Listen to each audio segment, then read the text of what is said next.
Di YouTube pengen nonton ini tapi lihat durasinya from the G20 member. 4 jam lagi. Kalau gitu izinkan kami dari kelompok 7 untuk memberikan resume singkat dari Government Forum of the G20 and OECD Corporate. Anggota dari kelompok 7 sendiri ada Alfat, ada Risma, ada Feby, ada Kalista, ada Radian, ada DST, dan ada Kevin. Enjoy! Pembukaan Master Ceremony dibuka dengan acara pembukaan yang meliputi sambutan penyambutan, sambutan pembukaan, dan diskusi utama yang dibagi menjadi 3 sesi. Acara pertama ialah upacara pembukaan. Sambutan pembukaan pertama disampaikan oleh Ketua Dewan Komisaris Otoritas Jasa Keuangan Indonesia, yaitu Bapak Wimbo Santoso. Beliau menyampaikan hal berikut ini di dalam sambutan pembukaannya. A few years of lockdown, I finally can welcome you to this beautiful island, Bali. I am confident that we can achieve the desired outcome and goal if we work together. I hope this corporate governance forum will provide a clear and comprehensive input for improving the G20 OECD principle as well as maintaining the competitiveness and generating sustainable growth. Lalu selanjutnya, sambutan pembukaan kedua disampaikan oleh Ibu Menteri Keuangan Republik Indonesia, yaitu Ibu Sri Mulyani. Berikut ini adalah hal yang disampaikan beliau di dalam sambutan pembukaannya. The economy is slowly to recover and entering a recovery phase and hopefully also establishing a new normal. One of the most important instrument which is developed within this context is the global green bond. It's not only global, but also some countries already issuing within their own domestic market. And if it is Islamic based, we call it the green sukuk.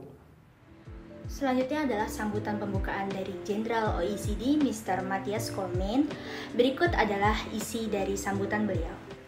A very warm thank you, first of all, to the Indonesian G20 presidency and to the Indonesian Financial Services Authority for your leadership in hosting today's G20 OECD Corporate Governance Forum and in so strongly supporting the review of the G20 OECD corporate governance principles. Sustainability disclosure will be essential for investors to better understand the risks they face and to efficiently allocate capital to the companies that may be better able to thrive in a low-carbon environment.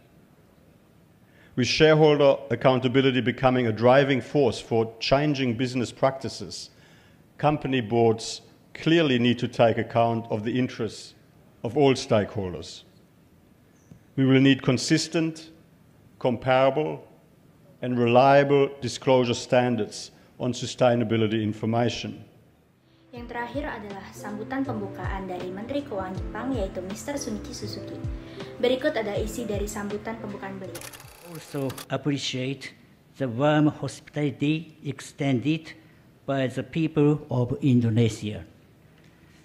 The economic and social environment surrounding companies is undergoing rapid changes, such as increased interest in climate change and sustainability, the impact of the COVID-19 pandemic, and the historic transformation of society due to digitalization. Terdapat pembaruan prinsip-prinsip pada G20. Yang pertama, untuk mempromosikan akses keuangan, inovasi, dan kewirausahaan.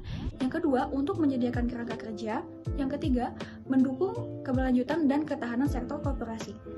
Nah, pada kesempatan kali ini saya akan membahas tentang tata kelola perusahaan yang sehat dan pasar modal yang berfungsi dengan baik untuk pemulihan dari COVID-19 pada sesi 1 forum G20.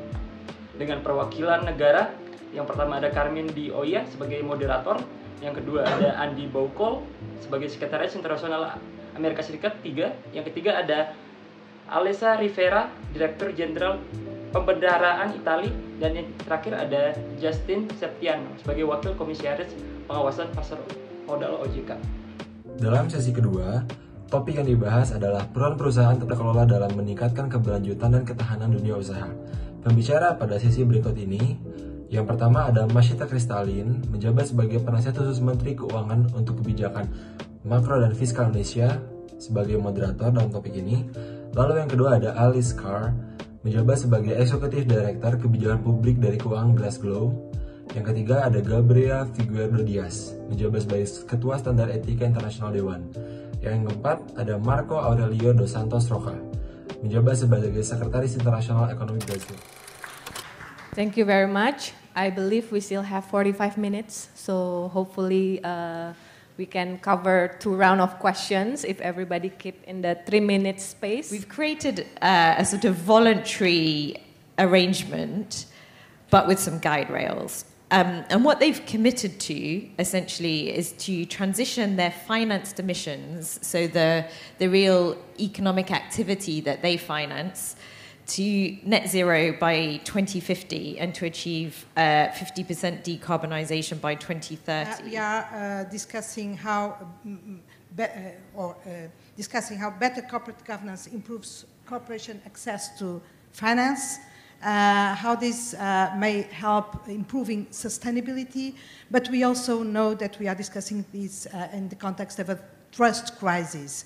The events, financial events, the collapses, the failures of companies over the last decades have fostered a trust crisis. Investors and the community as a whole does not trust that much companies, and this means that companies are having a problem in getting funding from investors and from stakeholders in general. I speak here now today through the lens of transparency and disclosure, and I'll use Brazil as an example in the recent reports that were prepared by the OECD. Dalam sesi kedua ini, mereka membahas tentang peran perusahaan tata kelola di sini, antara lain mempersiapkan standar jaminan keberlanjutan yang sudah ada dan berkomitmen untuk mempersiapkan yang sudah diakui sebagai bagian dari masa depan infrastruktur pelaporan keberlanjutan yang disediakan oleh Dewan Stabilitas Keuangan. Di sesi ketiga, tema pembahasan diskusi utamanya adalah betapa kuatnya BUMN, tata kelola yang berkelanjutan, dan perkembangan inklusif.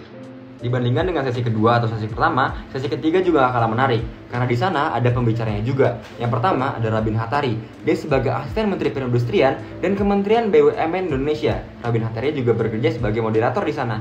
Yang kedua ada Nawal Heli, dia sebagai Deputi Keuangan dan Manajemen Risiko Kementerian BUMN Indonesia. Yang ketiga ada Matilde Mesnar, dia sebagai Wakil Direktur Direktorat Keuangan dan Urusan Perusahaan OECD. Yang keempat ada Yurendra Basnet, dia sebagai Senior Public Specialist Manajemen dari Bank Asia Pembangunan. Dengerin yuk kata-kata mereka apa aja sih pas di sana. About governance and climate, these are 2 different nexus, right?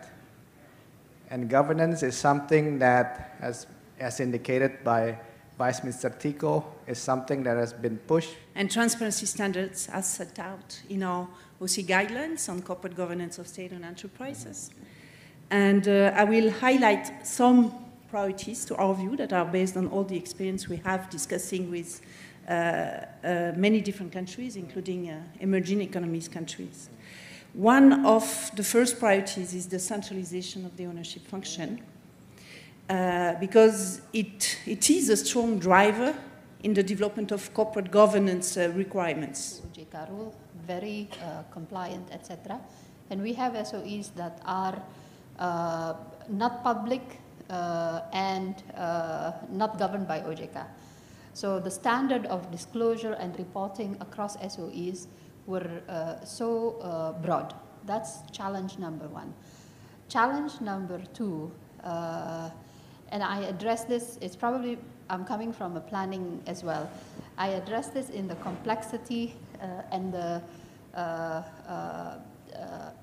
lack of coordination during the planning process between us as a ministry, the SOE, and sometimes the interference, like what you mentioned, the technical ministries, we call them. Yeah. Workforce is the most valuable asset in any company.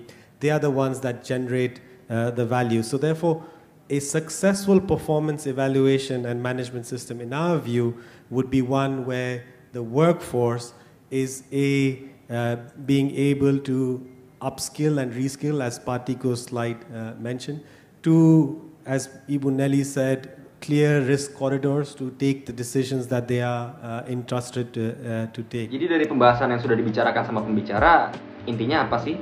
Jadi, hal yang menjadi prioritas utama adalah sentralisasi fungsi kepemilikan, karena hal itu adalah driver yang kuat dalam pengembangan tata kelola perusahaan. Hal ini dapat membantu perusahaan untuk memperkuat mobilisasi kompetensi yang relevan dengan pembangunan berkelanjutan. Nah, itu dia dari kelompok kami. Kurang lebihnya mohon maaf. Bye-bye.